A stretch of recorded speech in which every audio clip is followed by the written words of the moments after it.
O Capital, livro 1, Karl Marx, editora Boitempo, edição 2013, páginas 101 a 104. Prefácio da edição inglesa.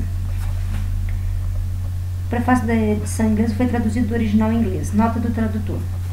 A publicação de uma edição inglesa de O Capital dispensa qualquer apologia. Pelo contrário, poder-se-ia esperar por uma explicação de por que tal edição inglesa foi postergada até agora, visto que há vários anos as teorias defendidas deste livro têm sido corretamente ou constantemente citadas, atacadas, defendidas, interpretadas e distorcidas na imprensa periódica e na literatura cotidiana, tanto da Inglaterra quanto da América. Quando, pouco após a morte do autor, em 1883, ficou claro que uma edição inglesa desta obra era realmente necessária, o senhor Manuel Moore, há muitos anos amigos de Marx e deste que vos escreve, e que talvez tem mais familiaridade com o próprio livro do que qualquer outra pessoa, consentiu em realizar a tradução que os testamenteiros literários de Marx ansiavam por apresentar ao público. Acertou-se que eu deveria cotejar o manuscrito como a obra original e sugerir as alterações que me parecessem aconselháveis. Quando, pouco a pouco, revelou-se que as ocupações profissionais do Sr. Moore o impediram de concluir a tradução com a rapidez que desejávamos, aceitamos com prazer a oferta do Dr. Evelyn de assumir uma parte do trabalho. Ao mesmo tempo, a Sra. Evelyn, a filha mais jovem de Marx, ofereceu-se para conferir as citações e restaurar o texto original das inúmeras passagens de autores ingleses e dos livros azuis traduzidos por Marx para o alemão. Isso foi plenamente realizado, com exceção de alguns poucos casos inevitáveis. O Dr. Evelyn traduziu as seguintes partes do livro. Primeiro, os capítulos 10, a jornada de trabalho, e 11, taxa e massa de mais valor. Segundo, a seção 6, o salário, do capítulo 19 até o 22. Terceiro, do capítulo 24, seção 4, circunstâncias que, etc., até o final do livro, abrangendo a última parte do capítulo 24, o capítulo 25 e toda a seção 8, do capítulo 26 até o 33. Quarto, os dois prefácios do autor. Segunda nota.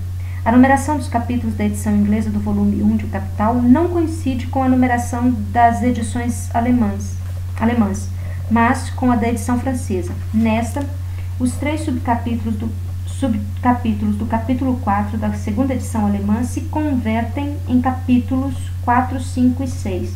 O mesmo ocorre com os 7 subcapítulos do capítulo 24, que formam os capítulos 26 a 32 da edição inglesa. O restante do livro foi traduzido pelo Sr. Moore. Se cada um dos tradutores é responsável apenas por sua parte, a mim recai a responsabilidade pelo conjunto da obra. A terceira edição alemã, na qual se baseou inteiramente nosso trabalho, foi preparada por mim em 1883 com o auxílio dos apontamentos deixados pelo autor, nos quais ele indicava as passagens da segunda edição que deviam substituir por determinadas passagens do texto francês, publicado em 1873. Nota 3. O Capital, Paris, La Châterie. Essa tradução, especialmente em sua última seção, contém consideráveis alterações e acréscimos ao texto da segunda edição alemã. As alterações assim efetuadas no texto da segunda edição coincidiam, de modo geral, com as mudanças prescritas por Marx numa série de instruções manuscritas para uma tradução inglesa que se planejara publicar na América 10 anos atrás, mas que fora abandonada principalmente por falta de um tradutor capaz e adequado. Esse manuscrito nos foi colocado à disposição por nosso velho amigo, o Sr. Sorge, de Hoboken, Nova Jersey. Nele se encontram indicações adicionais de trechos da edição francesa a serem inseridos no texto-fonte da nova tradução. Porém, sendo esse manuscrito anterior em muitos anos às últimas instruções deixadas por Marx para a terceira edição, não me julguei autorizado a fazer uso delas, a não ser em raras ocasiões, especialmente quando nos ajudavam a superar dificuldades. Do mesmo modo, o texto francês foi referido na maioria das passagens difíceis como um indicador daquilo que o próprio autor estava disposto a sacrificar, sempre que algo do sentido integral do texto original tivesse de ser sacrificado na tradução. Há, no entanto, uma dificuldade da qual não podemos poupar o leitor: o uso de certos termos no sentido diferente daquele que eles possuem, não só na vida cotidiana, mas na economia política corrente. mas isso foi inevitável. Cada novo aspecto de uma ciência implica uma revolução de seus termos técnicos, e isso é mais bem evidenciado na química, cuja terminologia inteira se modifica radicalmente a cada período de mais ou menos 20 anos, e na qual dificilmente se pode encontrar um único composto orgânico que não tenha recebido uma série de nomes diferentes. A economia política geralmente tem se limitado a tomar os termos da vida comercial e industrial, tal como eles se apresentam, e a operar com eles, sem se dar conta de que, com isso, confina-se a si mesma no círculo estreito das ideias expressas por aqueles termos. Assim, mesmo a economia política clássica, embora perfeitamente consciente de que tanto o lucro quanto a renda não são mais do que subdivisões, fragmentos daquela parte não paga do produto que o trabalhador tem de fornecer ao patrão, seu primeiro apropriador, ainda que não seu possuidor último exclusivo, jamais foi além das noções correntes de lucro e renda. Jamais examinou essa parte não paga do produto, que Marx chama de mais produto, em sua integridade como um todo, e por isso jamais atingiu uma compreensão clara, seja de sua origem e natureza, seja das leis que regulam a distribuição subsequente de seu valor. De modo semelhante, toda indústria que não seja agrícola ou artesanal está indiscriminadamente compreendida no termo manufatura, com o que se apaga a distinção entre dois grandes períodos essencialmente diversos da história econômica: o período da manufatura propriamente dita, baseado na divisão do trabalho manual, e o período da indústria moderna, baseado na maquinaria. É evidente, no entanto, que uma teoria que considera a moderna produção capitalista como um mero estágio transitório na história econômica da humanidade tem de empregar termos distintos daqueles normalmente usados pelos autores que encaram esse modo de produção como imperecível e definitivo. Talvez ainda convenha dizer uma palavra sobre o método empregado pelo autor na realização das citações. Na maioria das vezes, as citações servem, como é usual, de evidência documental em apoio a asserções feitas no texto.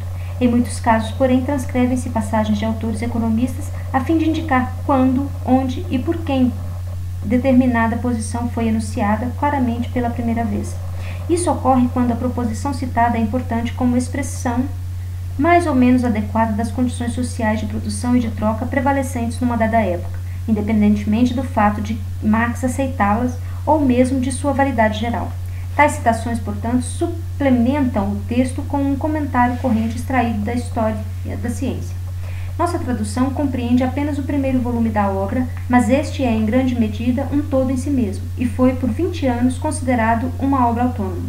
Já o segundo volume, que editei em alemão em 1885, fica decididamente incompleto sem o terceiro, que não poderá ser publicado antes do final de 1887. Assim, quando o livro 3 aparecer no original alemão, teremos tempo suficiente para pensar em preparar uma edição inglesa de ambos.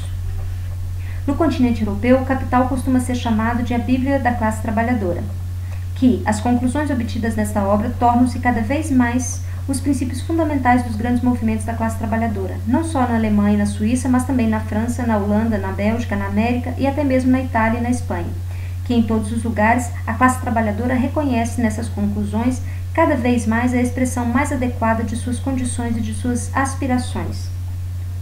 É algo que ninguém que esteja a par desse movimento haverá de negar.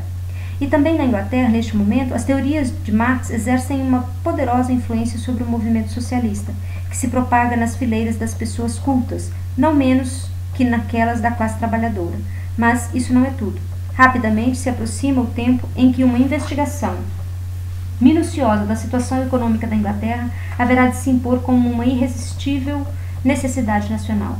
A engrenagem do sistema industrial deste país, impossível sem uma expansão rápida e constante da produção e, portanto, dos mercados, está prestes a emperrar. O livre câmbio exauriu seus recursos. Até mesmo Manchester passa a duvidar desse seu antigo evangelho econômico. Nota 4. Na reunião trimestral da Câmara do Comércio de Manchester, celebrada nesta tarde, deu-se uma acalorada discussão acerca do livre câmbio. Apresentou-se uma resolução segundo a qual, uma vez que se esperou em vão durante 40 anos que outras nações seguissem o exemplo do livre câmbio oferecido pela Inglaterra, esta Câmara entende que chegou a hora de reconsiderar essa posição.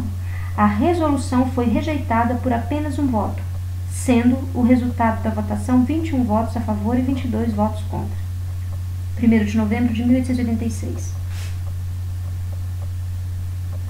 A indústria estrangeira, desenvolvendo-se rapidamente, desafia a produção inglesa por toda parte, não só em mercados protegidos, mas também em mercados neutros e até mesmo deste lado do canal. Enquanto a força produtiva aumenta em progressão geométrica, a expansão dos mercados se dá, quando muito, em progressão aritmética. O ciclo decenal de estagnação, prosperidade e superprodução e crise, sempre recorrentes desde 1825 e 1867, parece de fato ter se esgotado, mas apenas para nos deixar no local de desesperança de uma depressão crônica e permanente. O almejado período de prosperidade tarda em chegar. Toda vez que acreditamos vislumbrar os sintomas que o anunciam, antes desaparecem de novo no ar. Entre mentes, cada novo inverno recoloca a grande questão: que fazer com os desempregados? Mas, ao mesmo tempo que o número de desempregados continua a aumentar a cada ano, ninguém se habilita a responder a essa pergunta, e quase podemos calcular o momento em que os desempregados, perdendo a paciência, tomarão seu destino em suas próprias mãos. Sem dúvida, num tal momento, dever-se-ia ouvir a voz de um homem cuja teoria inteira é o resultado de toda uma vida de estudos da história e da situação econômica da Inglaterra. Estudos que o levaram à conclusão de que, ao menos na Europa, a Inglaterra é o único país onde a inevitável revolução social poderia ser realizada inteiramente por meios pacíficos e legais.